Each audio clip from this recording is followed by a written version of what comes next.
Hello दोस्तों, मैं विनय आपका फिर से स्वागत करता हूं आपके अपने channel study grow with VV. Okay दोस्तों, तो आज हम डिस्कस करने वाले हैं आरआरबी एनटीपीसी 19 मार्च के सेकेंड शिफ्ट के पेपर के बारे में। ओके दोस्तों, तो यहाँ पर सबसे पहले हम बात करेंगे कि पेपर का लेवल क्या था। तो अगर पेपर के लेवल की मैं बात करता हूँ तो इजी टू मॉडरेट बताया गया है। जितने लोगों ने एग्ज़ाम दिया है इजी टू मॉडरेट, डिफ़िकल्ट नहीं रहा है पेपर। अब मैं अगर अलग अलग सेक्शन की मैं बात करता हूँ तो सबसे पहले मैथ्स के बारे में देखते हैं। मैथ्स से 3 से 4 क्वेश्चन ऐसे थे जो कि ज़्यादा टाइम टेकिंग थे, ज़्यादा कैलकुलेटेड थे और सारे क्वेश्चन इजी थे। अगर मैं रीजनिंग की बात करता हूँ तो 2 से 3 क्वेश्चन ही ऐसे थे कि जो थोड़ा टाइम टेकिंग कर रहे थे और ऐसा कुछ नहीं था। फिर मैं अगर बात करता हूँ जीएस की, तो जीएस में कुछ क्वेश्चन ऐसे थे जो रिपीटेड थे, जैसा कि हर शिफ्ट में देखने को मिल रहा है, और कुछ क्वेश्चन ऐसे थे जो बिल्कुल नए आए हुए थे, थोड़ा डीप पूछ दिया था। ठीक है दोस्तों, अगर मैं ओवरऑल अटेम्प्ट की बात करता हूँ, गुड अटेम्प्ट की मैं बात करता हूँ, तो यहाँ पर गुड अटेम्प्ट लोगों ने बताया हुआ है 75 to 82। ठीक है, जितने लोगों ने एग्ज़ाम दे करके आया हुआ है बोले पेपर का पूरा लेवल, होल लेवल की बात करते तो इजी टू मॉडरेट रहा है, इस वजह से उन्होंने 82 तक अटेम्प्ट किया है।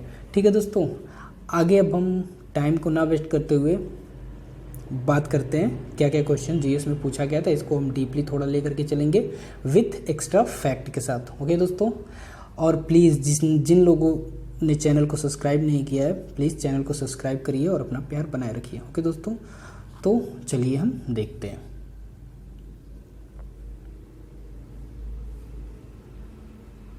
ओके दोस्तों, तो यहाँ से स्टार्ट करते हैं हम।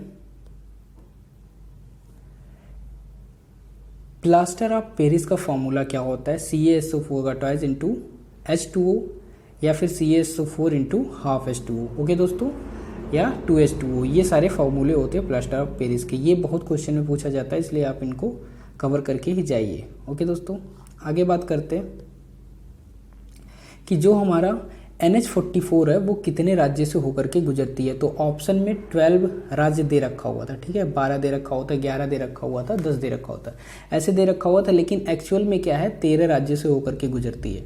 ठीक है, लेकिन ऑप्शन में 12 दिया था तो आप 12 को ही टिक करोगे। और इसकी लंबाई की अगर मैं बात करूँ तो 3745 मीटर लंबाई है इसकी। ठीक है, आई मीन किलोमीटर।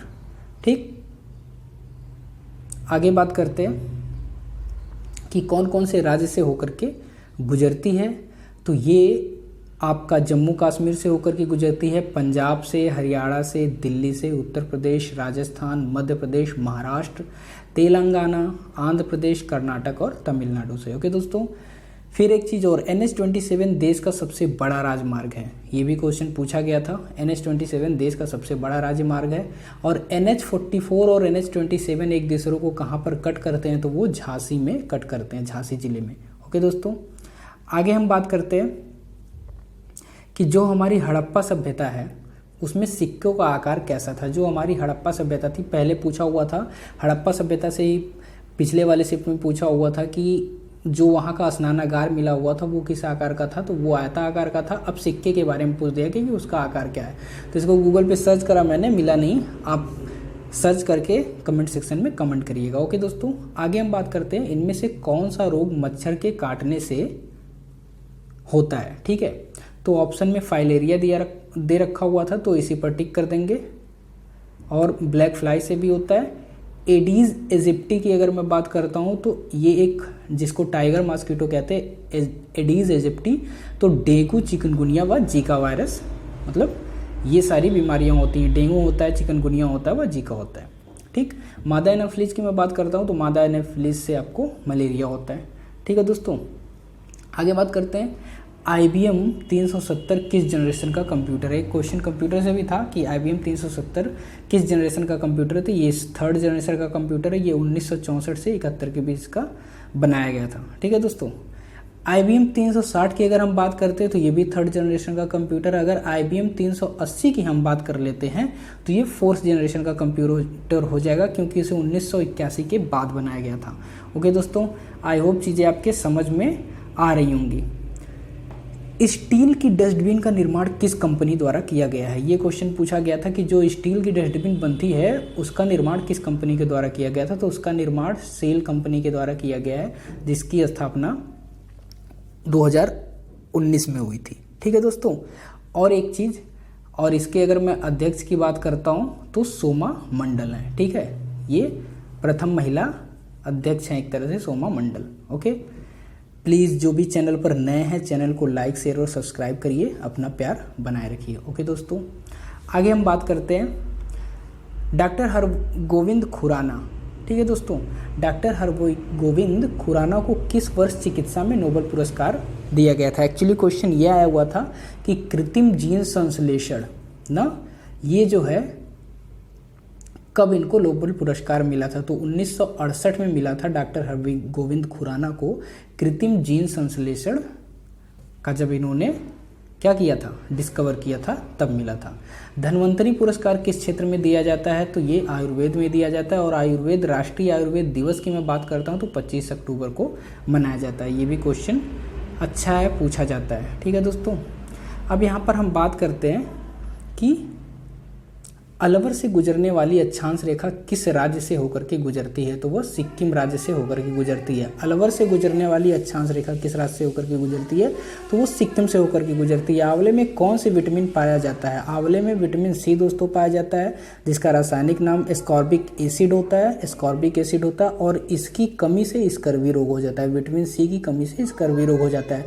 स्वर्णिम चतुर्भुज योजना किससे संबंधित है दोस्तों? तो स्वर्णिम चतुर्भुज योजना ये आपकी सड़क निर्माण से संबंधित है, और ये 2001 में लॉन्च किया गया था और 2012 में कंप्लीट हो गया। ठीक है, स्वर्णिम चतुर्भुज बना करके। अगर मैं स्वर्णिम चतुर्भुज कौन कौन से महानगर को जोड़ते हैं ये भी क्वेश्चन पूछा जाता है, तो आप याद रखिएगा कि दिल्ली को, मुंबई को, चेन्नई को और कोलकाता को, इतने महानगर हैं, 4 महानगर, उन्हीं को जोड़ने से स्वर्णिम चतुर्भुज का निर्माण होता है। ठीक है दोस्तों, आगे हम बात करते हैं कि विभिन्न प्रजातियों के लिए रेड डाटा बुक किस संस्था द्वारा बनाया जाता है? जो रेड डाटा बुक हमारा होता है वो किस संस्था द्वारा बनाया जाता है? तो उस संस्था का नाम IUCN है, international union conservation of nature.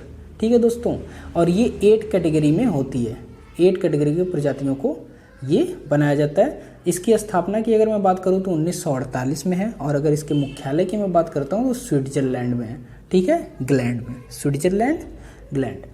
खाद्य श्रृंखला में जब प्राथमिक से द्वितीयक आहार को ग्रहण किया जाता है, यानी जब प्राथमिक से आप द्वितीयक तक पहुंचते हो तो क्या होता है, कितनी ऊर्जा प्राप्त होती है? तो 10% की ऊर्जा प्राप्त होती है। ओके दोस्तों, रक्तचाप की कौन सी ग्रंथि नियंत्रित करती है? जो रक्तचाप होता है उसको कौन सी ग्रंथि नियंत्रित करती है? तो उसको एड्रिनल ग्लैंड और पिट्यूटरी ग्लैंड क्या करती है, नियंत्रित करती है। ओके दोस्तों, आगे हम बात करते हैं, ये क्वेश्चन बहुत ही बार पूछा जा रहा है कोणार्क सूर्य मंदिर से। ठीक है, कोणार्क सूर्य मंदिर से, सूर्य मंदिर का निर्माण किसने कराया था? तो नरसिंह देव प्रथम ने करवाया हुआ था। पूर्वी गंगा सल्तनत के ये राजा थे। नरसिंह देव प्रथम पूर्वी गंगा सल्तनत के राजा थे। और मैं बात करूं कोणार्क सूर्य मंदिर है कहाँ पे, तो वो उड़ीसा में है। ठीक है दोस्तों, अमेरिका के उपराष्ट्रपति के रूप में निर्वाचित कमला हैरिस किस जिले से संबंधित रखती हैं? ये बहुत बड़ी उपलब्धि है एक तरह से भारत के लिए।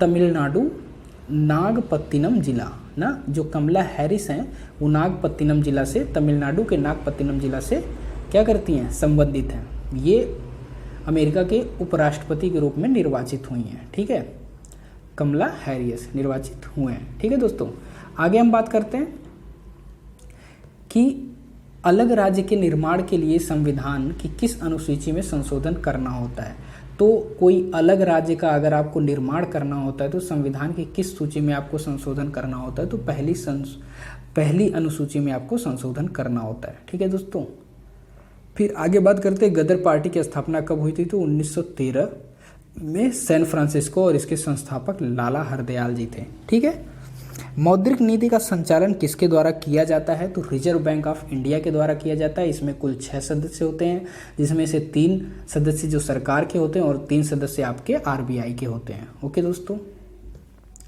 आगे हम बात करते हैं नागालैंड। नागालैंड राज्य की स्थापना कब हुआ था? तो 1 दिसंबर 1963 को हुआ था, और ये 16वां राज्य था। जब इसकी स्थापना हुई थी 1 दिसंबर 1963 को, तो ये 16वां राज्य था। फुलकारी कला किस राज्य से संबंधित है? तो फुलकारी कला आपकी पंजाब से संबंधित है और इसका यूज कपड़े की डिज़ाइन बनाने के लिए किया जाता है। समुद्रगुप्त के शिलालेख की ऊंचाई की मैं बात करता हूं तो उनके शिलालेख की ऊंचाई 35 फीट है। ठीक है दोस्तों, समुद्रगुप्त चंद्रगुप्त प्रथम और कुमार देवी के बेटे थे। समुद्रगुप्त कौन थे? चंद्रगुप्त प्रथम और कुमार देवी के बेटे थे। ठीक है दोस्तों, आगे हम बात करते हैं, राष्ट्रपति द्वारा जारी अध्यादेश कितने समय के लिए वैध होता है? जो राष्ट्रपति अध्यादेश जारी करता है, जो राष्ट्रपति अध्यादेश जारी करते हैं वो कितने समय के लिए वैध होता है? तो वो 6 महीने के लिए वैध होता है और ये अनुच्छेद 131 के अकॉर्डिंग क्या किया जाता है? जारी किया जाता है। ओके दोस्तों, आगे बात करते हैं, भारत की पहली डबल डेकर सिंघाद एक्सप्रेस ट्रेन किनको आपस में कनेक्ट करती है?